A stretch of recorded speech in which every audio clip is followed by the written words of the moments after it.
What's kind of best, do you think? Is it stability, or is it kind of getting rid of some of your players to sign better players? Well, I mean, you always want to have stability. You always want to have continuity because you want to have a style of play at your club. With us at the Lions, we have a way in which we like to play, and it's important that that's sort of consumed throughout the whole club. So I think the more stability, the more regular players you can have, the better. I mean, you've got a team like Cheshire. They've obviously since late November they got rid of Devon Bailey and Julius Hodge, but they're still on a 10-game winning streak. What do you think that is based on? What, the winning streak, or why they got rid of the players? No, how they've managed to get rid of players in kind of dubious circumstances, but still continue a winning streak. Well, I mean, I don't know why or how they've gotten rid of players. I mean, all I know is obviously a number of players have been through. But I think what you have is a first-year coach in the BBL in John Cofino, who's doing a terrific job. But don't forget, apart from having some players leave and some players come in, they're all high-quality players. I mean, one of my ex-players is over there, Adrian Sturd. He's an excellent player. So Coach Cofino has actually recruited and changed very, very good players, and they continue to win, and they're doing a terrific job.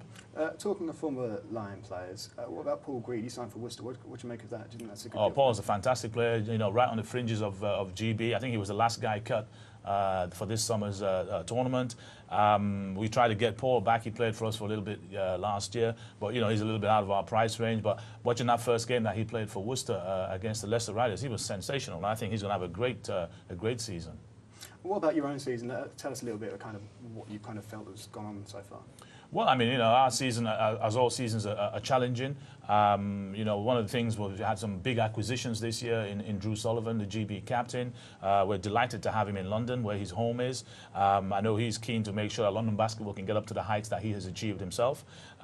Zaire Taylor, the league MVP, we're so delighted to have him. He's such a joker in the pack. So, you know, we've got a lot of players that we're trying to blend in, as well as new Americans, Lavelle Cook, Macaulay Stibbins. So there's a lot of change for us, but we're a very young team in London. You know, we're only 18 months old because I've been around since the year dot. People think the team's been around since the year dot, but we're only 18 months old in London. We're fighting hard to get into the top 4. Our ambitions are to get to finals this year and have an opportunity to win something. So, watching kind of the Newcastle Eagles pick up that victory at the weekend on Sunday in the BBL Cup, what kind of does that kind of make you want it more, seeing someone else pick up the trophy? Well, you know, I don't think anything's going to make us want it more. We want it bad as it is. So, you know, we're the kind of team, we're very hungry. But we understand that, you know, ours is a longer-term process. You know, Fabulous Fonoy is a terrific coach. He's got a culture of winning within the Newcastle team. He's got some stalwarts in there, Darius Defoe and Charles Smith, who know the system. You know, these are perennial winners, so they know what it takes to get it done. For us, we haven't won any titles in our 18 months in London. It's important for us to develop that foundation, that winning foundation, and then go on to win things. And I'm sure that we will do so. But no, watching them win it, you know, that's them winning it. It's not the same as us winning it. You spoke to Luke before we went on air about the Copper Box Arena and what it means to play there. What does it mean to play there? Well, you know, obviously, you know, we have the best venue in the country. We're in the Olympic Park. We're trying to carry on some of the legacy of the Olympics. It was tremendous to see the GB women and the GB men playing matches against the US and China. And, I mean, this is just sensational stuff. And we're playing in that same park. So for us, we're very proud to fly the flag for the British Basketball League. But the big thing is, and I was just saying earlier on to the guys, that whenever every team that comes in, well, my goodness, look at this facility. Wow, this is amazing. And they play their best basketball. So every game we play is like playing a final. Evelyn, coming to you briefly. Vince talks there, obviously, about the Olympics and GB basketball. Yeah. Playing the Copper Box Arena, stuff like that. Kind of, did that inspire you to get to try and compete in the basketball arena? Yeah, because it's like every player's dream to one day represent your country in the Olympics, you know. Like, it's what you work your whole life for. And obviously you have represented your country at youth level so far. Yeah, so when I was 15, I represented England under 16s and under 18s at Division A European Championships. Yeah, it was pretty tough though because it was like my first year playing internationally and it was Division A, so like, you know, there's low divisions, Div B and Div C.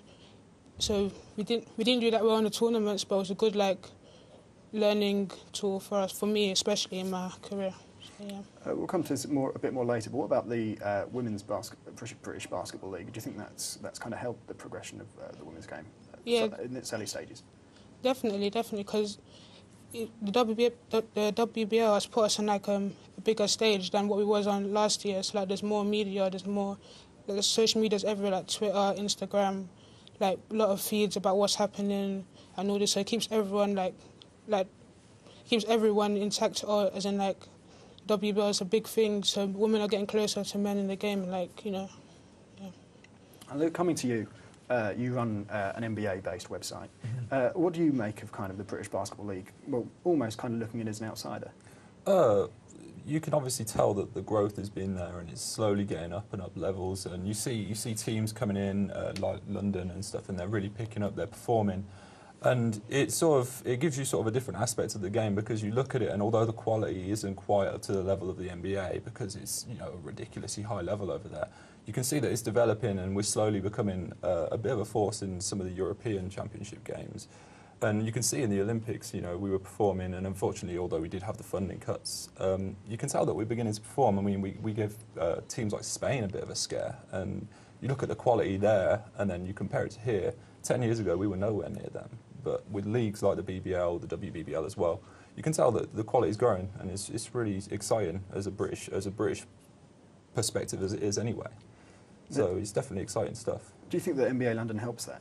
Definitely, because it builds media, it gives people coverage, and although participation in basketball is at an all-time high, there are a lot of people playing it. People don't really see it as much in the media. I mean, you turn on the TV, you see football, you see cricket, you see rugby. Basketball's very rarely on there. So when NBA comes into town, everyone gets really excited. Everyone's like, "Wow, Carmelo Anthony's here!" So, you know, we really want to get into this. And then, obviously, people will get involved in the sport after seeing something like that. They get inspired, and then they want to play. Vince, coming to you, talking about not a lot of BBL on TV. Do you think BBL TV has kind of helped that since it came into fruition? Yes, absolutely. I mean, you know, BBL TV was something that, as a league, we responded to the demand from the fans. And the fans are desperate to see these games.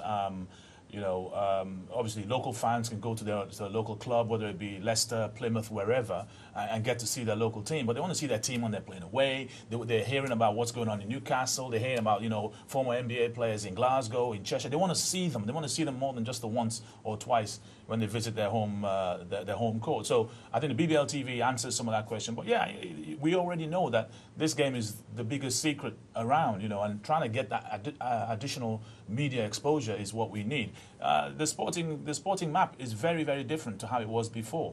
Very much niche audiences for football, niche audiences for darts, niche audiences for cricket, you know, that kind of thing. It's difficult for basketball to fight its way to find its own audience. But actually, one of the things that Evelyn talked about just now in terms of the impact of social media on WBBL and things like that, social media is the way forward, the net is the way forward, regular shows like this are the way forward, and then people suddenly realize, hang on a minute, we've got great British sportsmen and women playing locally, hey, let's go support them.